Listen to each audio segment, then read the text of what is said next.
ரிஷபராசி நேயர்களே, சென்ற வாரத்தைப் போல் ராசிக்கு அதிபதி 3ஆம் இடத்திலே இருக்கிறார்.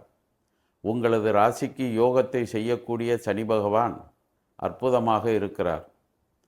நமது கணக்குப்படி, வாக்கிய பஞ்சாங்கப்படி உங்களது ராசியிலிருந்து 11ஆம் இடத்தில் தான் இருக்கிறார். எனவே நீங்கள் எதிர்பார்த்த வெற்றிகளை எல்லாம் இந்த வாரத்தில் அனுபவிக்க முடியும்.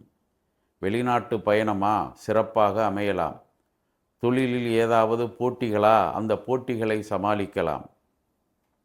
குடும்பத்திலே ஏதாவது நல்ல காரியங்கள் நடைபெற இருக்கிறதா, அதற்குண்டான அடித்தளத்தை போடலாம். அதே நேரம் உங்களது தொழிலில் புதிய உறுப்பினர்களை சேர்க்கக்கூடிய வாய்ப்பு, அதாவது வேலையாட்களை சேர்க்கக்கூடிய வாய்ப்புகளையும் நீங்கள் பெறப்போகிறீர்கள். எனவே இந்த வாரம் உங்களுக்கு எல்லா வகையிலும் நல்ல வாரமாக அமைந்திருக்கிறது. ஆனால் அதன்படி அமையவில்லை என்று நினைக்கக்கூடியவர்கள் தங்களது ஜாதகத்தை பார்த்து என்ன தசாபுத்திகள் அந்தரங்கள் நடைபெறுகிறது என்பதை தெரிந்து கொண்டு செயல்பட்டீர்கள் என்று சொன்னால் நிச்சயமாக வெற்றியை அடைய முடியும்.